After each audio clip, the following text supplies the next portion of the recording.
The broadcast is now starting. All attendees are in listen-only mode. Good morning, everyone. This is Jeffrey Christian from CPM Group. Welcome to our Silver Yearbook 2019 briefing. The report is being released today.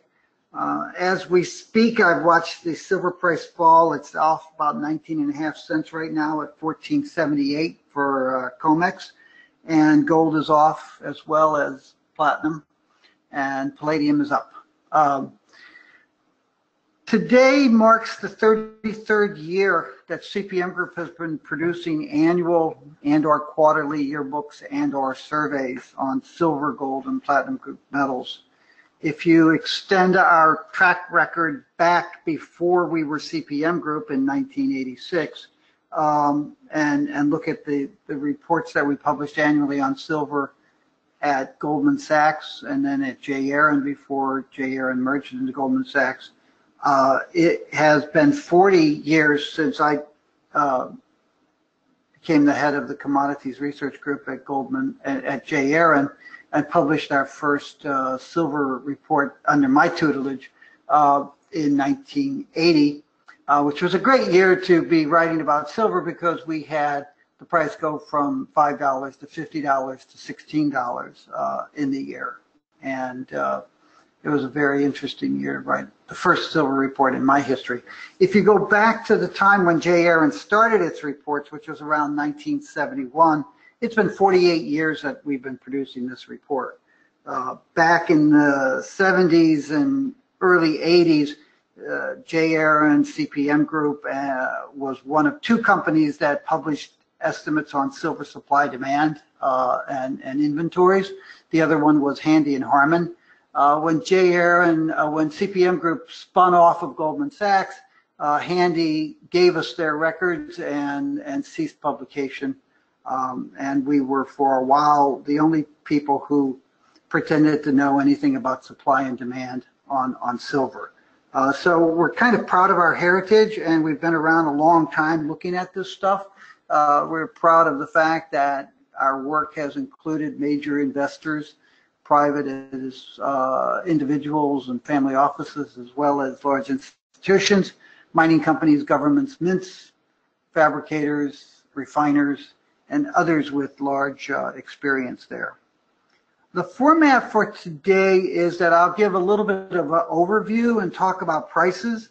I'll pass the screen over to Rohit Savant, who is our Vice President and Director of Research and the primary author of the Silver Yearbook this year. We also have Elliot Carlson and Carlos Sanchez on the call from CPM Group. Rohit will speak substantively about supply, demand, investment demand for silver, and then he'll pass the screen back to me for some final comments about what we see as the overall outlook for silver and the risks that the silver market are facing in 2019. We'll then open it up for questions. Hopefully we'll be able to do all of this in 90 minutes. The presentation is being recorded and it will be posted probably via YouTube, I believe is how we do it. So it will be reviewable after this. And of course, we trust that you'll all be so impressed with our analysis and insights that you'll buy the Silver Yearbook from cpmgroup.com for the outrageous price of $160 for the report. It comes as an ebook these days, and the last page tells you how you can get it printed and bound from a local printer if you really want a hard copy. Let's see if we can do this. The report has a series of sponsors. This year we have a couple major producers, Endeavor Silver Corporation and Silvercorp, as sponsors. We have three major refineries, Kitco, two major refineries, Kitco Metals and Sabin Metals Group. We have a major retailer, which is Monex Precious Metals. For many years, if not decades, Monex was the largest silver retailer in the United States for investment products. Metallic Minerals, which is a very interesting Canadian company looking at a variety of silver properties that it might developed, and the Institute for Scrap Recycling Industries, which represents the enormous scrap recovering industry and has a precious metal subdivision. We have a Chinese partner, which is the Shanghai Huatong Silver Exchange. They translate the reports into Chinese and have a silver launch in China every year, typically in May. We've been doing this with Huatong Silver Exchange for several years now, and we're very happy with the relationship and see it continuing and expanding. I want to talk about the silver price now. The silver price averaged $15.71 last year. That's nearby active COMEX. That was off 8.5% from $17.16 in 2017. You can see from this price chart that the price has really been very flat and has lacked a lot of volatility really from 2015 into this year. We did see a period of weakness in 2015 into the beginning of 2016 that dipped down at the end of 2016, which took the price down to about $13.70. Represented a time when the Fed was starting to tighten interest rates. Within 8 months, we actually got the price up as high as $20, a little bit over $20. $20.70 was actually the high at that time in the middle of 2016.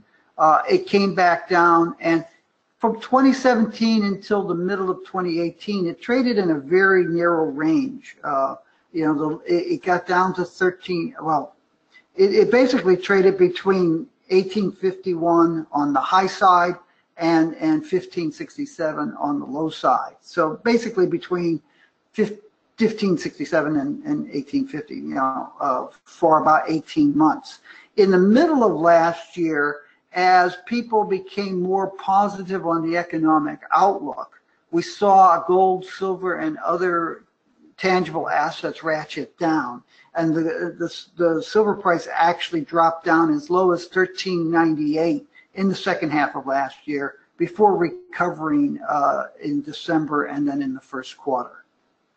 Our expectation, just so we'll get it out of the way, is that the price may fall another 4.4% on average this year, and it might average around $15 or $15.02 is the mathematically derived average that we have for the year. We're looking for a range of between $14.50, maybe a little bit lower, probably in the second and third quarters when there's seasonality there, and a high probably around $16.20 or so. We don't necessarily see the price rising much more sharply over $16.20 or so this year, and that really relates to our economic outlook. And again, we can talk about that more at the end of the presentation and also during the question period. The economic outlook that we have is that we are seeing some slowing in the US, China, and other economies, but it's a relatively mild slowing. We don't see a recession in the United States in 2019. There's a possibility of one in 2020, but actually we're belittling that at this point. Our long-term expectations here don't really show any major downturn for the next decade, and there are a couple reasons for that. First off, we base our long-term outlooks off of the long-term outlooks that are published by the World Bank and the IMF. The second thing is that it's very hard to project an economic recession. Recessions are typically hard to project and anticipate exactly when they're going to be. That's why we have them, because policymakers slip up and don't act preemptively.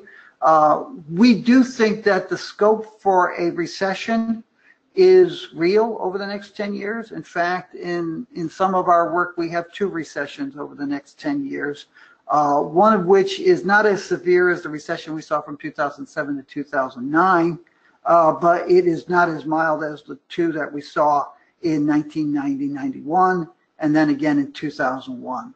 So we do see economic problems on the horizon, But our view of silver, along with our views of other commodities, is that while there are major problems building up in the financial markets, in the currency markets, economically and politically globally, as well as in major economies and regions and nations, we don't see those problems coming home to roost 2019 or 2020. As a result, we think that people will be continuing to be a little bit hesitant to be buying a lot of gold and silver at this point. We do think that investors, and there's been a lot of evidence in the markets that investors have one foot toward the door, economically speaking, that there is a tremendous amount of discomfort about the nature of the economic environment, political developments both within nations and globally, the rise of nationalism, the breakdown in international cooperation. We do think that investors are well aware of these problems, but they also have done a relatively good job of assessing the fact that while these problems are there and they're growing larger and more problematic year after year, they probably will not come home to roost 2019 or maybe even in 2020, but at some point there will be a day of reckoning. As a result, what you're seeing with investor buying patterns in both silver and with gold is that investors are long-term acquiring and adding gold and silver to their portfolios, but they're very price sensitive. They don't want to leave the stock market and bond market before the party's over, but they are aware that at some point they will want to shift. So when you see the prices come off, you do see increased investment demand for silver, but then when the price starts to rise, they back away from it because they're still looking for economic expansion. So we're not looking for a financial crisis or a political crisis this year, and we think that in that environment, silver does, as I said, sort of plug along around where it is today.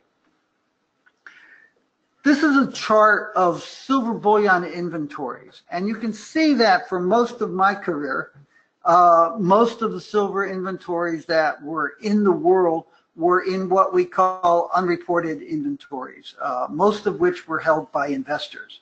We had issues with certain silver producers who in the late 1980s were complaining that we were suggesting there was 2.5, 3 billion ounces of silver out there, largely in unreported inventories. But they clearly were there. They clearly have come down over the long period of deficits from 1990 to 2005.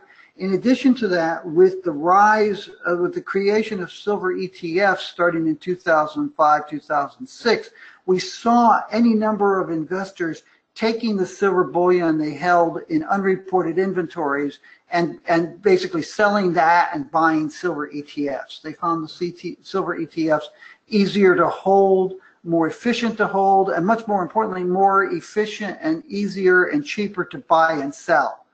So what you found were investors shifting away from bullion and unreported stocks into ETFs. At the same time, you also had a shift away from bullion and ETFs, and I think Roa will talk about this, into coins.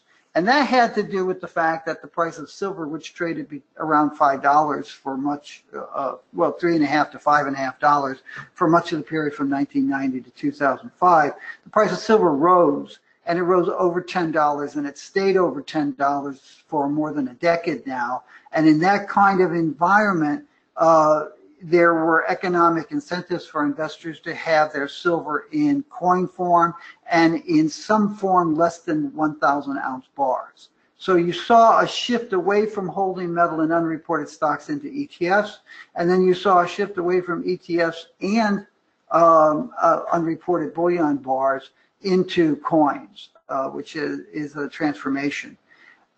You can see here that our unreported stock figure is basically at zero now. Now, I've been working on this stuff since 1978, 1980 when I came over to Aaron and started working on it. And it's always been difficult to come up with these numbers. if you look, and we have the tables in our silver yearbook, there is an estimate of about 56 billion ounces of silver that has been mined through history. And most of it has been mined since 1900 with mechanized mining that came into being with the Industrial Revolution and subsequent technological changes. So there's about 56 billion ounces of silver that's been mined.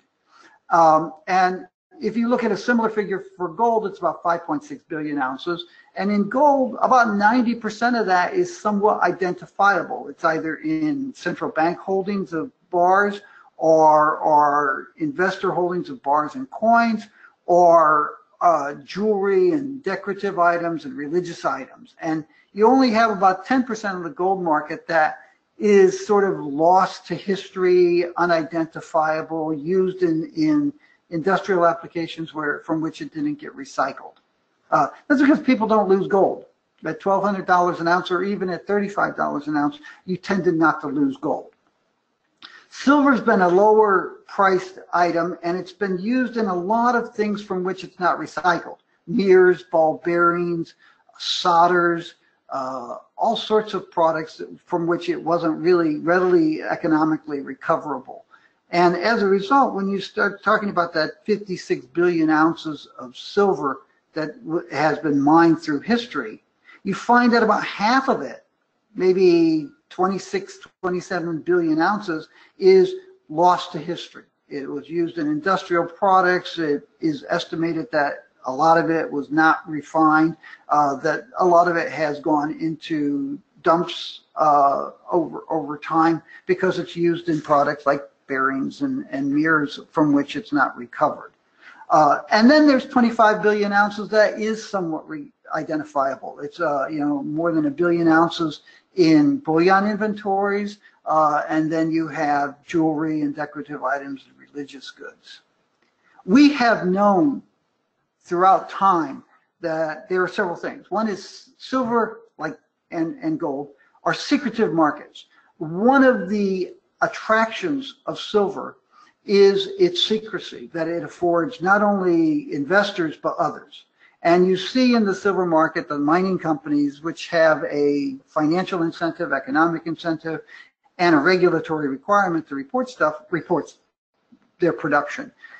Secondary recovery is largely done by private companies. They have no regulatory obligation, and they have they have no regulatory obligation to report how much metal they're recovering, and they have a financial incentive to not report that, because transparency is not their friend from a commercially competitive environment.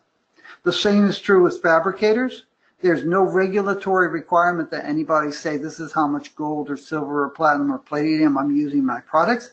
And there's a financial incentive to not disclose that, because you really don't want investors trading in front of your business, and you don't want competitors knowing exactly what you're doing. And then there's the investors, and investors have a great desire for secrecy and the discretion that silver affords them. All of that's important because right now, as the silver market is approaching a very critical time, which I'll talk about at the end of the presentation, you have market participants grasping for information. You have regulators in a number of countries saying we should have increased transparency, and they're finding that it's very difficult to find that increased transparency in the physical market. There has been some increase, which I'll talk about in a second, but when it comes to physical gold and silver holdings, as well as refining and use in fabricated products, you find a great deal of secrecy and a great deal of reluctance to give up that secrecy. So you have a situation where regulators and some market participants now are grasping for information that the market simply doesn't want to reveal. And that's a very important concept to remember in the silver market, as well as in the gold market and the platinum group metals markets, because as people try to figure out what the situation is, they won't be able to come up with really concrete data. So as a result, there's going to be a great deal of speculation, oftentimes from people who perhaps are not as well versed in the markets as they could or should be. It's one of the other characteristics of the precious metals markets, especially gold and silver, is that they attract a lot of commentary that is belief-based as opposed to factually derived from experience and empirical information. My last chart before I pass it over to the screen over to Rohit has to do with some of that increased transparency. Silver and gold have been traded through the London banking industry and financial markets for centuries. And we're seeing that the banking and financial industries go through major transformations and major changes, some of which are negative for gold and silver. I don't know of any of them that are particularly positive for gold and silver, other than the fact that these transformations are causing market volatility in the financial markets, and some people will be buying gold and silver because of that. One of the things that we saw was, I guess, around 1987, the London banking industry that traded precious metals created the London Bullion Market Association as an industry trade association. And that was at the request of the Bank of England and the financial services agency that monitored financial markets in England at the time. In 1997, they started reporting cleared volumes. Not all of the cleared volumes, but most of the banks, I think, were participating in giving out monthly data on how much gold and silver they were clearing between banks and among the different banks there. They've published that data on a monthly basis since 1997, and it's given us some indication of the volumes in the London OTC gold and silver markets. Starting last November, they started publishing weekly data on the actual trading volumes by banks and dealers that are members of the London Bullion Market Association. You can see here that, from a perspective, it's been about 1.5 to 2 billion ounces that have traded most weeks in London. And I should say that they have now started publishing daily data, but this is the weekly data since they began publishing data in the middle of November last year. You can see that it's been about 1.5 to 2 billion ounces. And then on the right-hand scale, you can see most of the time between 50 and 60, 50 and 70% of the trades were actually spot trades. The remainers were forward trades. Some people call them swaps, leases, loans, and other transactions. So spot trades were a little bit more than half of the trades. The clearing volumes are about half of this. So the actual trading volume is about double what the clearing volumes had indicated was being cleared in London. And that's an interesting number because in the absence of published data, what we've seen are people who were saying that the trading volumes were probably 3, 4, 8 times as much as the clearing volumes. And what we're seeing now is that with the trading data actually being published, that the clearing volumes are about half of the trading volumes, or the trading volumes are about double what the clearing volumes were, and that the trading is somewhat smaller by a factor of maybe 50% from what a lot of people were saying. It's very interesting to watch the commentary because some people are saying, oh, as we've always said, it looks like the trading volumes are about double what the clearing volumes are. But if you go back a year ago and look at their commentaries on the markets, that's not what they were saying. So we're seeing these changes in the global financial markets. There's a major transformation across financial markets, including gold and silver. The LBMA has increased its transparency here, and the volume data gives us a good idea of how much metal is actually trading on an OTC basis. Now, I'm going to pass the screen over to Rohit, and I will let him take over from here and talk to you about the rest of the presentation, and then I'll come back in and we'll do the questions together. Thank you. Thank you, Jeff. So I'm going to be speaking about silver's investment demand, supply, and fabrication demand before passing this back on to Jeff. So let's start here with investment demand. So silver investment demand stood at about 21.5 million ounces in 2018, which was the lowest level since 2005, when investors were in fact net sellers of around 70 million ounces of the metal. The net buying by investors that we saw during 2018, even though it was a relatively small amount, was an important factor in helping to provide downside support to prices. Generally healthy economic conditions for most part of 2018 left investors relatively disinterested in silver during the year. Jeff spoke a lot about this, so I won't get into the details on this. We expect the trend for 2018 continuing into 2019. That is, we think that investors will continue to buy and be net buyers of silver, but would buy fewer ounces during 2019 than they did in 2018. So again, be net buyers, which should be supportive of prices, but not something that we expect will drive silver prices up strongly during the year. And this is again, we do see a lot of concerns in the global economy, which should keep investors as net buyers. But again, we don't see any of these risks necessarily materializing or any major financial or economic crisis on the immediate horizon. So we don't really see investor interest shooting up sharply, at least during the current year. So what this chart shows us is the breakdown of silver investment demand. And as you can see, coins have been dominating investor purchases in recent years. There are several reasons for this, one of which is the long-term nature of these investors. Many of these investors are buying the metal in anticipation of some major economic or financial risk materializing. So they're not necessarily looking at buying this metal for an immediate crisis, but just holding it in their inventories for the longer term. Another factor is, as Jeff mentioned briefly, is the shift that you're seeing with some investors converting their silver bars into coins. So that's another factor that has contributed to this relative increase in coin demand for silver from silver investors.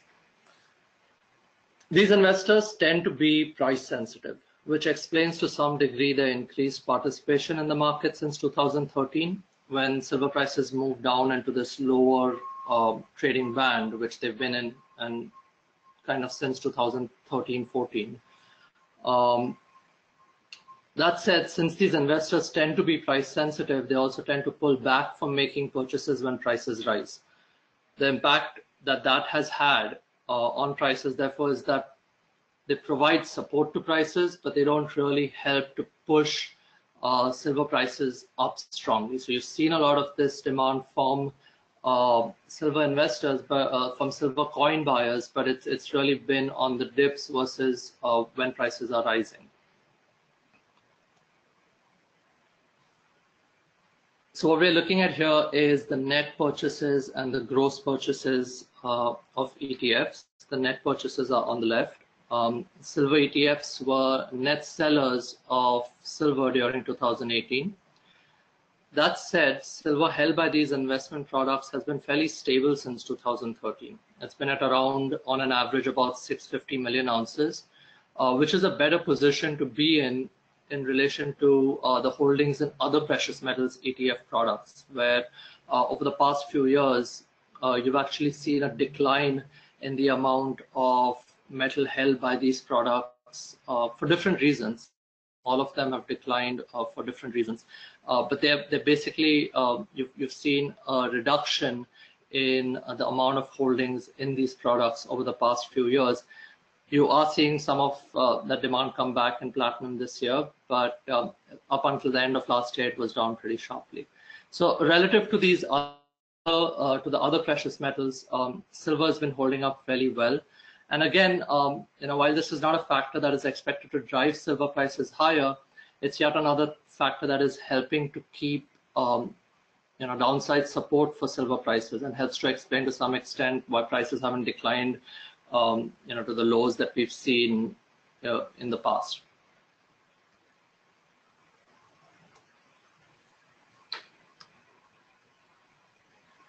This chart shows us the position held by institutional investors on the COMEX.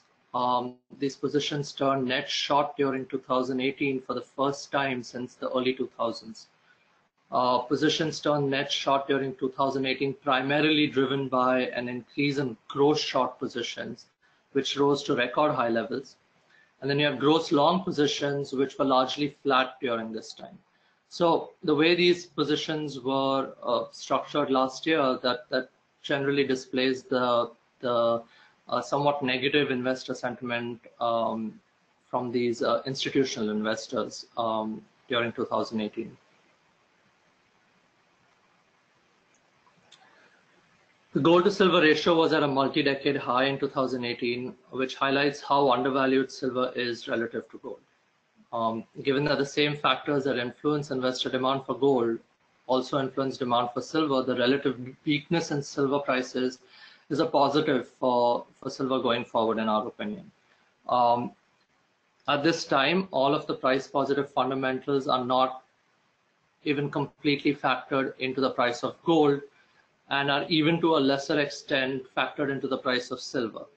So we think that when the risks that we believe would be positive for gold and silver do materialize, we do think that silver, which is underperforming gold, is likely to have a better chance at rising strongly when the tide turns, and when you do start seeing gold and silver prices beginning to rise again. So with that, we'll move on to fabrication demand.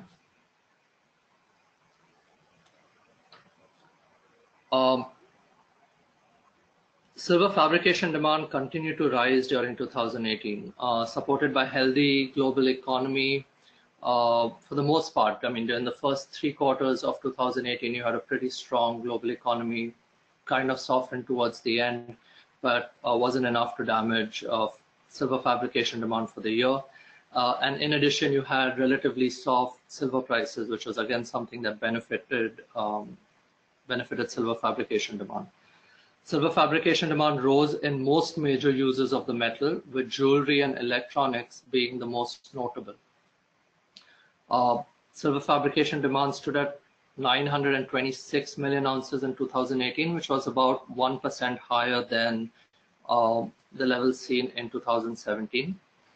And in 2019, we think that silver fabrication demand would remain at these elevated levels, but not rise in a very meaningful way. So we expect silver fabrication demand in 2019 to stand at about 927.8 million ounces.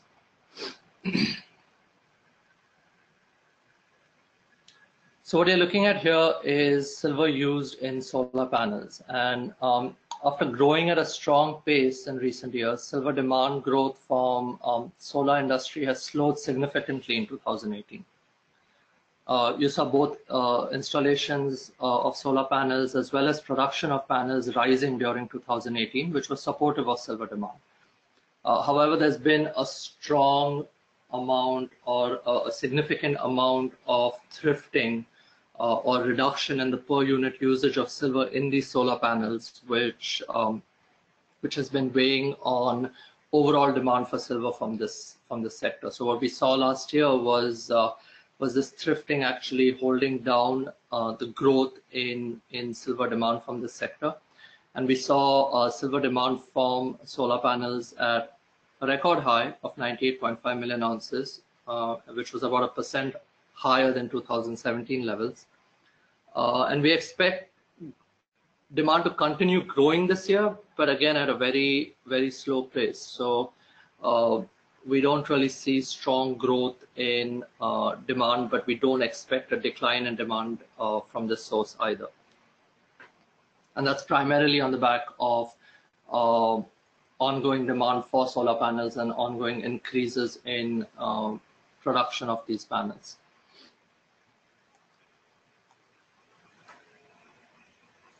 So demand from the jewelry and silverware industries rose to a record 307.6 million ounces in 2018, which was about 1.5% higher than it was in 2017.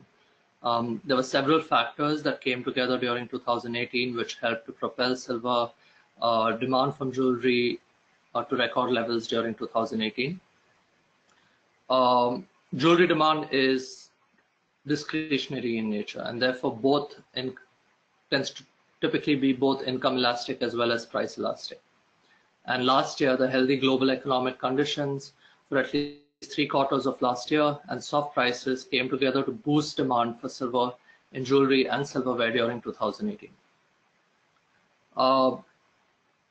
Furthermore, relatively stronger gold prices and strong and rising palladium prices gave silver a competitive edge in the jewelry sector, where it's often alloyed with these metals to give gold jewelry different tones and physical characteristics. So the weakness or the softness in silver prices, the jewelry sector is where you really saw that demand increase because of that softness in prices. In 2019, we expect jewelry demand to rise slightly, only about 0.5% to yet another record 305.8 million ounces.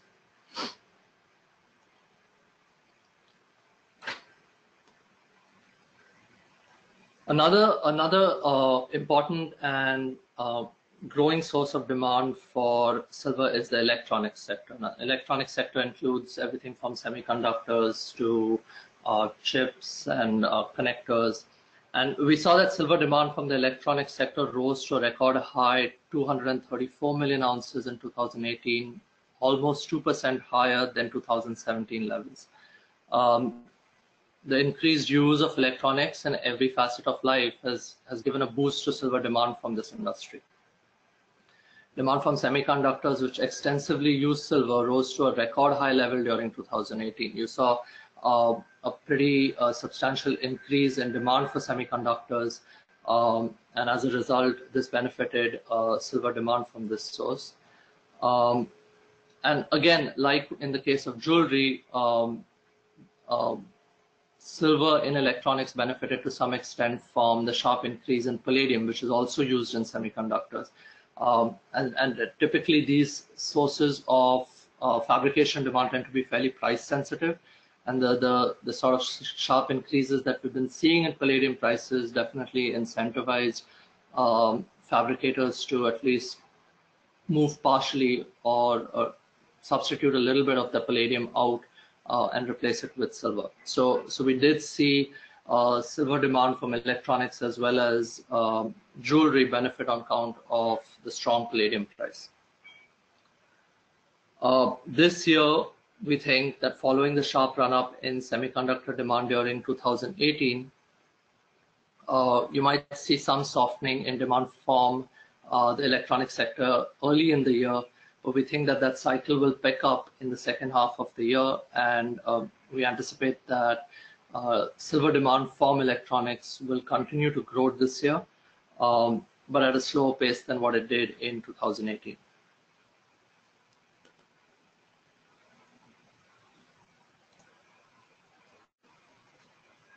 So with that, we move on to supply. Total silver supply stood at 947.6 million ounces during 2018, which was down about 2.3% from 2017. So this is total supply.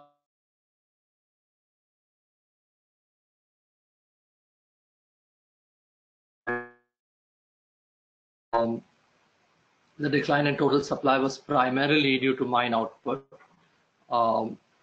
Like I said, you did see a decline in secondary supply, but it wasn't as significant as the decline that we saw in the case of mine output.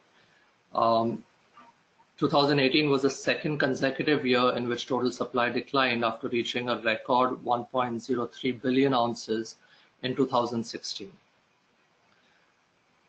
Total mine supply, which accounts for most of silver's total supply, stood at 832 million ounces in 2018 and was down about 2.6% from 2017 levels. Weakness in mine supply over the past couple of years can be attributed to a combination of prolonged weakness in silver prices, the lack of new silver projects in the pipeline, and the shuttering and/or suspension of various silver mining operations. Secondary supply has also been declining, and it declined for the sixth consecutive year in 2018, and that's primarily the result of the weak silver price. Total scrap supply slipped to about 201.5 million ounces. And while it's been declining, the rate of decline over the past few years has reduced. So it declined really sharply back in 2013, 2012, 2013. But the rate of decline has since slowed down, but nonetheless it has continued in a declining trend over the past several years. And this year again, we expect some softness in secondary supplies. We expect about 200 to 201 million ounces in secondary recovery of silver.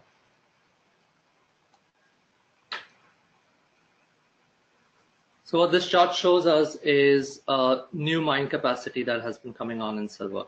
And new silver mine capacity that came on stream during 2018 stood at about 5 million ounces, which was down around 43% from 2017 and sharply lower than the 35 million ounces of new capacity that was brought on in, say, 2013, or the 25 million ounces that was brought on in 2014 due to the run-up in prices between 2002 to 2011.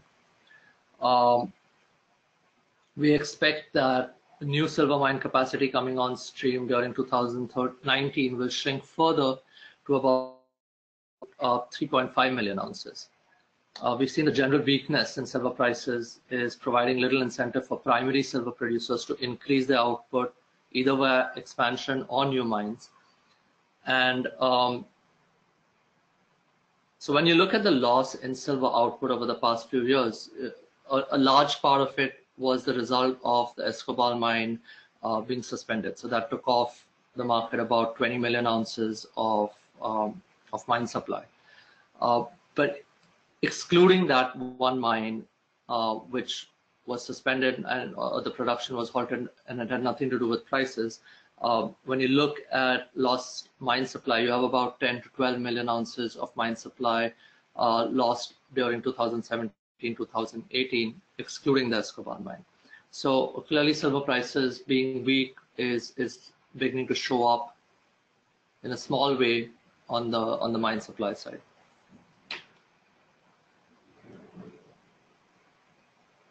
So in this environment, we continue to see silver producers lowering their costs, and as you can see in this cost curve, during 2018, we saw most producers reduce their cash costs relative to the levels that we saw in 2017. And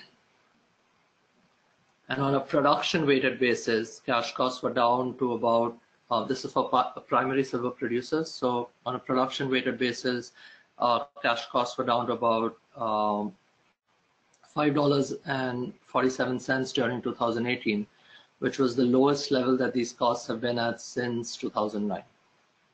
Now, while these costs declined during 2018, they fell at a slower pace than the price of silver, which on average this is on average for the whole industry, put a bit of a squeeze on margins for mining producers. Now, while the decline in cash costs have lagged those of silver prices, it should be noted that these costs have been declining for now 6 consecutive years. At the end of 2018, it was 6 years that these costs have been declining on an average basis. So the ability to reduce these costs aggressively going forwards, while still possible, will become harder. So we might see some further declines in costs, but they should not be expected to decline at the same rate that they have in the past few years. So with that, I'll pass this back to Jeff to to speak about one last point.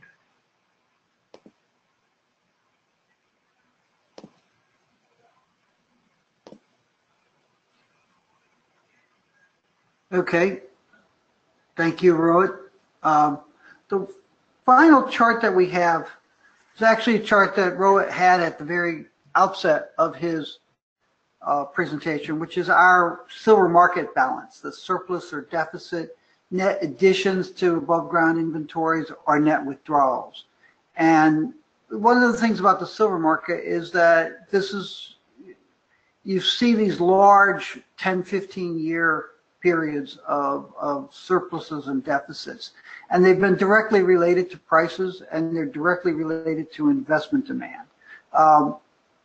And unlike an industrial metal, in the silver market, a surplus is actually correlated with positive prices, because the surpluses occur in silver when investors are bidding up the silver price. When investors want to buy more silver, they buy so much that they actually drive down fabrication demand to some extent, and they increase the supply both from secondary recovery, which comes on very quickly, and mine production, which comes on in a lag.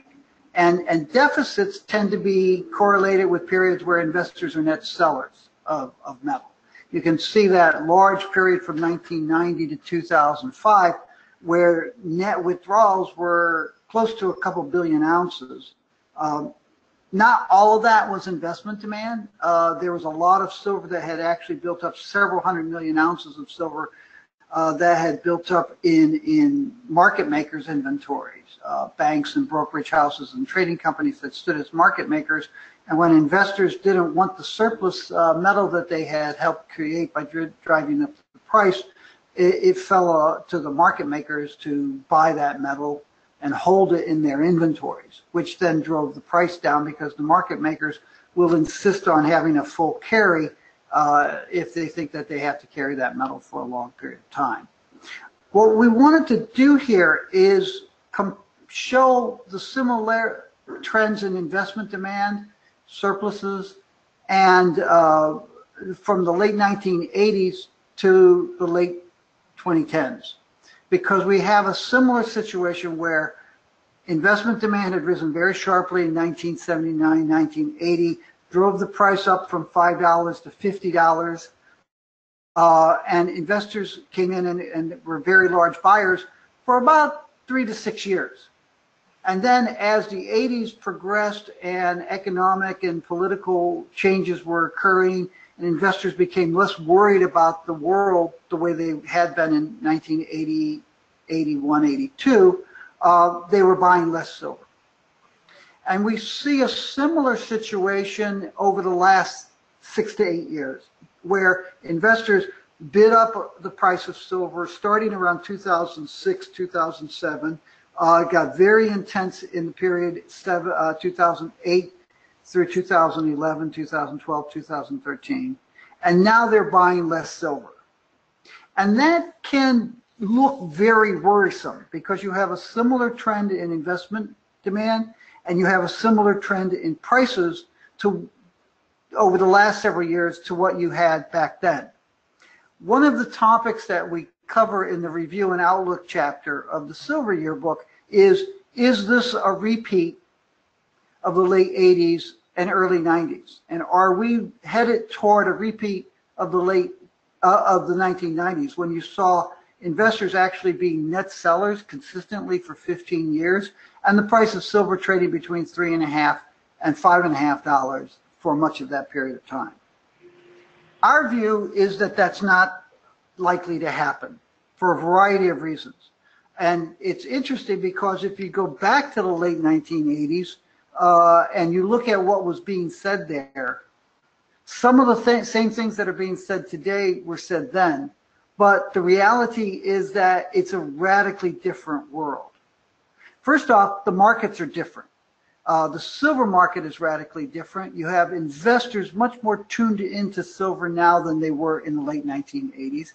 You have the ETFs there. You have well-established coin programs, and you have a marketing system Now, the marketing system is going through some major transformations, and you're seeing both the buy side and the sell side of the precious metals markets ratcheting down in ways that are not necessarily attractive and suggestive of higher prices. But you do have a radically different market. You also have radically different financial markets. And I alluded to this before. We have seen tremendous changes across financial markets on the buy side and the sell side. Some of them are precipitated by regulatory changes. Others are precipitated by economic and financial forces that are affecting banks, brokerage houses, and institutional investors. And those changes are shaking up the financial market. Another thing that's different today than the late 1980s is information flows. We didn't have an internet in the late 1980s. We didn't have a lot of information.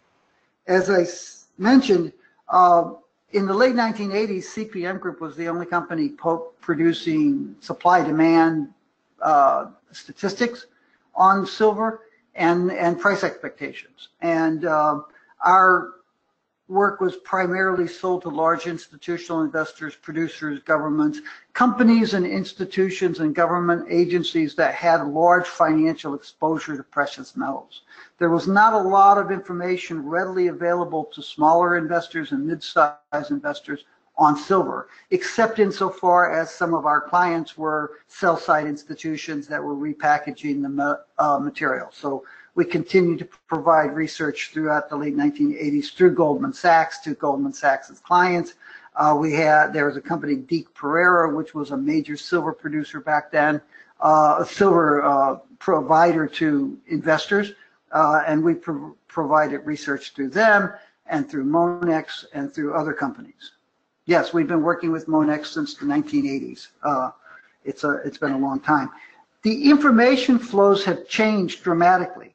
They're still plagued by a lot of bad data and what you might call belief-based commentary. You know, people believe that the price of silver has to rise because of X, Y, and Z. And so we still have those problems, but nonetheless, there has been an improved flow of information, and there is an improvement in the availability of information to investors around the world. CPM Group has used to launch these yearbooks with physical briefings in New York, and we would get anywhere from 30 to 100 people showing up in the New York market for these things. Now we do it by webinar, and people are plugging in to this webinar today from around the world. We have people in Europe, we have people in Asia, and we have people throughout the Americas plugging into this thing. So the information is better, and the markets are better. One of the things I've noticed in the 40 years that I've been doing precious metals research and advisory work is that investors often make their own decisions when it comes to gold and silver. And they will plug into what's available, and they will look into it. So while we're seeing contraction on the sell side of the silver market, that is bad, but it also is not as bad as it might seem, because a lot of investors will continue to look at silver even if there's not someone readily making information available to them and offering to sell them metal as readily as it was. The biggest changes, though, are beyond the silver market. It's financial, political, and economic environment. Before I go into that, just going back to the investment market and investors and the markets, as Rohit showed you in the COMEX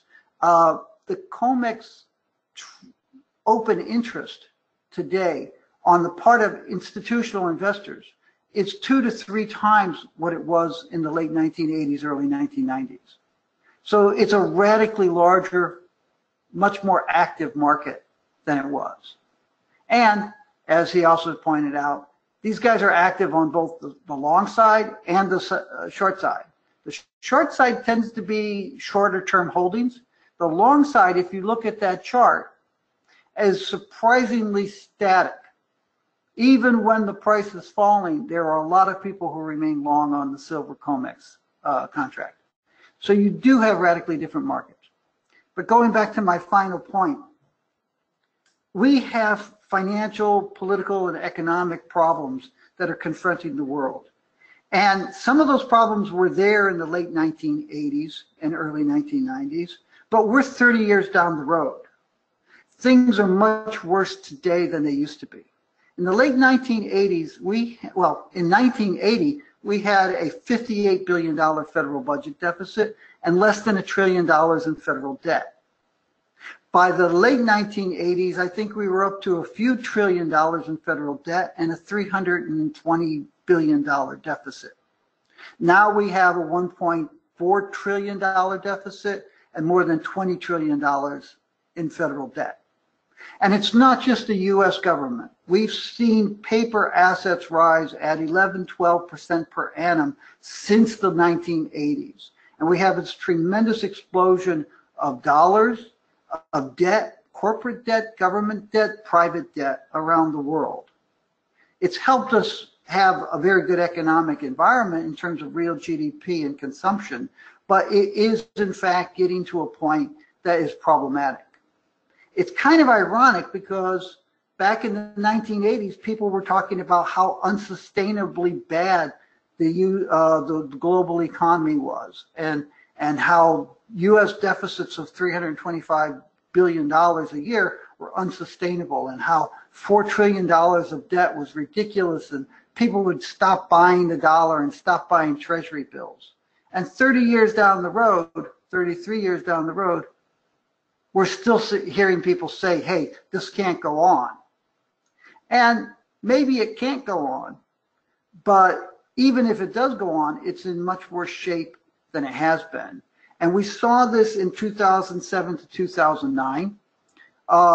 We had a very major global financial crisis, which almost caused things to roll over. Central banks and monetary authorities and treasuries around the world got together and patched it together and got us out of that hole. But we still went into the deepest recession in the post-war period. And so we're much more vulnerable today than we were in 2008, and we're much more vulnerable today than we were in 1990, 1991, when we had a short, shallow recession. And the political will and leadership is even worse today than it was then. We all complained about leadership back then, but it's gotten that much worse. So when I look at this chart and I say, are we headed back into a silver market similar to the 1990s, that's a real risk. And it's a real risk that the silver industry should be looking at. But I take some solace in the realization that this is not the 1990s.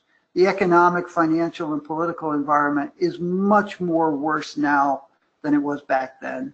And investors know that. And investors probably aren't going to wait 16 years to build up to their silver inventories. I will go back to our last slide, which is that we will be launching our platinum book around July 9th through another webinar. But I'll go back to this, and I'm going to open it up for questions for both Rohit and for me. So thank you for listening to us. And if you have questions, type them in on the question panel. Unfortunately, I don't think we have the capacity for you to speak them, but we'll read them out and answer them.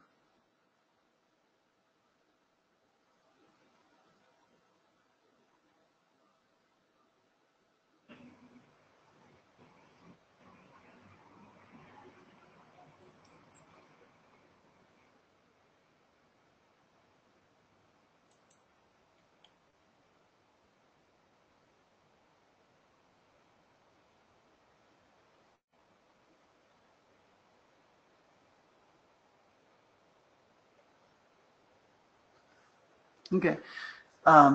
I suffered through a prep school where, as a freshman, you had to learn how to type in order to become a sophomore. And then thereafter, all of your work had to be typed. So I'm a proficient typist compared to a lot of other people. due to that heritage. But I don't see any other questions being typed in right now.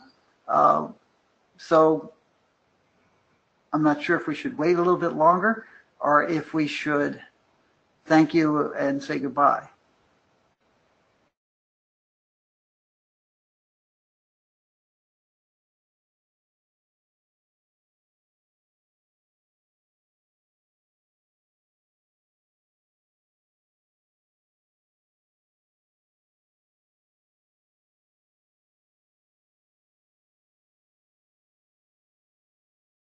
I think that cryptocurrencies that are not based by governments or any other assets ultimately are like pet rocks. And that while we've seen some investors distracted from gold and silver by Bitcoin and other cryptocurrencies, I think that cryptocurrencies ultimately are the anathema of precious metals, and that most investors realize that. Those investors who have lost hundreds of millions of dollars already in cryptocurrency scandals will move back to gold and silver, and other investors will look at them and say, wait a second, gold and silver are tangible assets, and when I own gold or silver, I own a physical asset that's there. Now that is in contrast to what some people call fiat currencies, but in essence actually are currencies. Fiat currencies is like saying tuna fish. It's redundant. National currencies are backed by nothing other than the full faith in and credit of the governments that are issuing that. And people will buy those. So there's no gold and silver backing. There's no tangible asset. It's the full faith and credit of a government. Cryptocurrencies are actually on the other side of national currencies from gold and silver. Cryptocurrencies are backed in the full faith and trust of anonymous entities on the internet, many of whom, it's been discovered, have criminal backgrounds. And we have seen large frauds and losses of hundreds of millions of dollars in cryptocurrencies just in the infancy. When I look at distributed ledger protocol, I think it's a great development, and I think it's already finding uses across markets, including gold and probably someday silver. But I think that cryptocurrencies issued by private anonymous entities probably don't have a future. I think we will see cryptocurrencies, but they probably will be issued by governments. And cryptocurrencies not issued by governments will cause problems, which will cause investors to want gold and silver. And cryptocurrencies issued by governments will probably contribute to people being interested in gold and silver as well. I have a kind of a convoluted, inefficient way of looking at these questions, so you'll have to bear with me.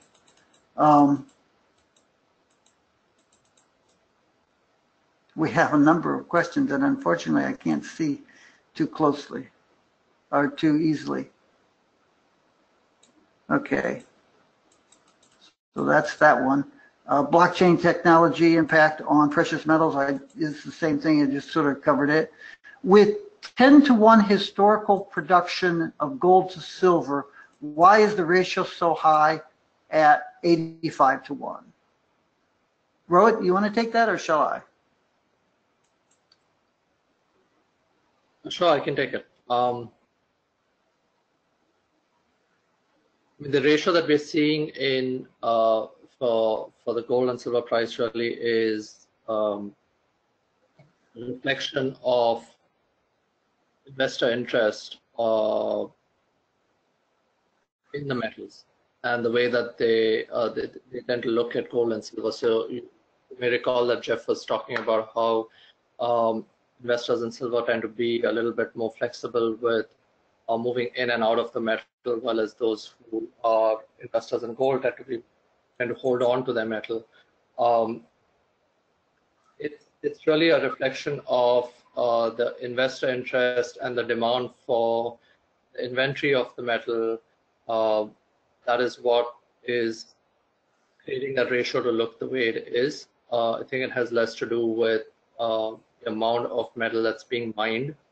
So I think that right now you don't have silver as a metal that's being favored by investors as much. Ro, the next question actually relates to this too, so let me interrupt. The next question was, do you expect the gold-silver ratio to go to 100 to 1, as it did in the early 1990s, before dropping, or do you think that we've seen the top in the ratio? And if you do see a change in the direction of the gold-silver ratio, which metal will break out to the upside if that's what happens, if it happens, gold or silver?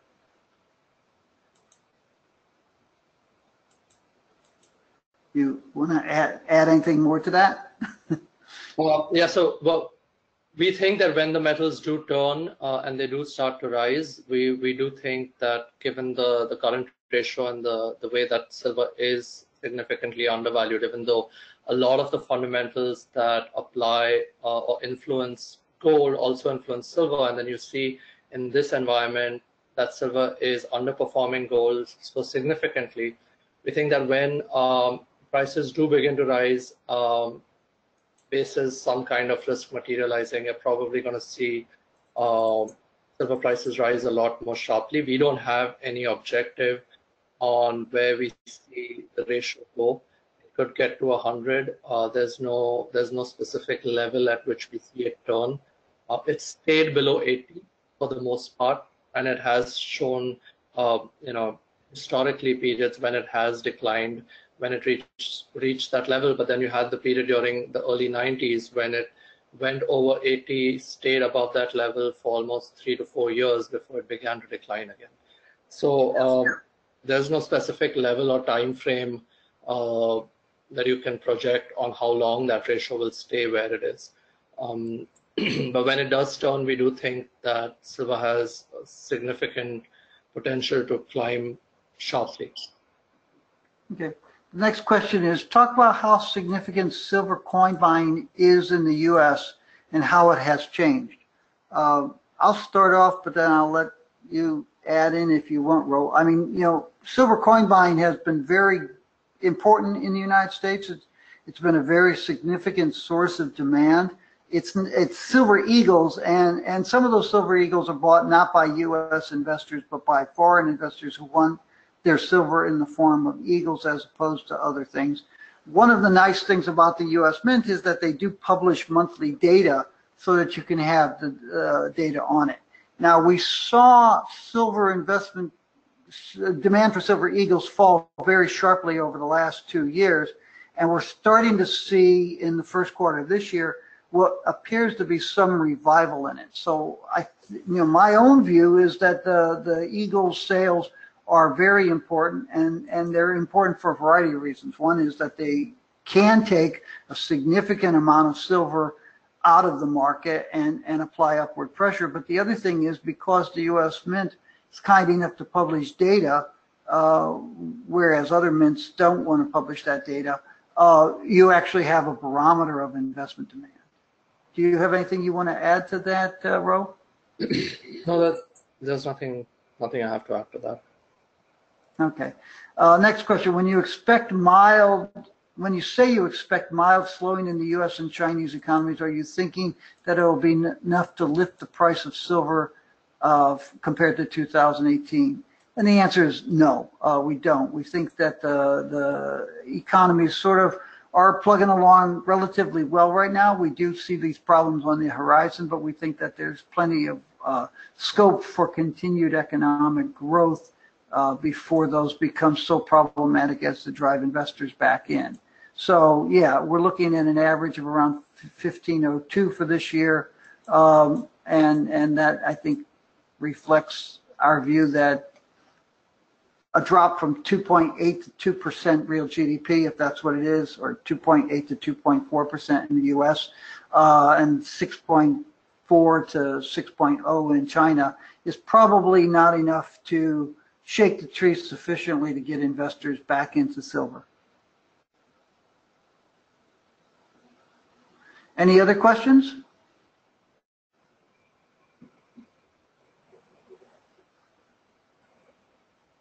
Okay, with that, I think I'm going to say goodbye and thank you for attending our webinar. Again, the webinar is going to be posted on the internet and will be reviewable shortly. And we hope you all buy the report. And if you have questions about silver or other commodities and precious metals, we hope that you reach out to CPM Group at info@cpmgroup.com and ask us those questions. And with that, we will end the webinar.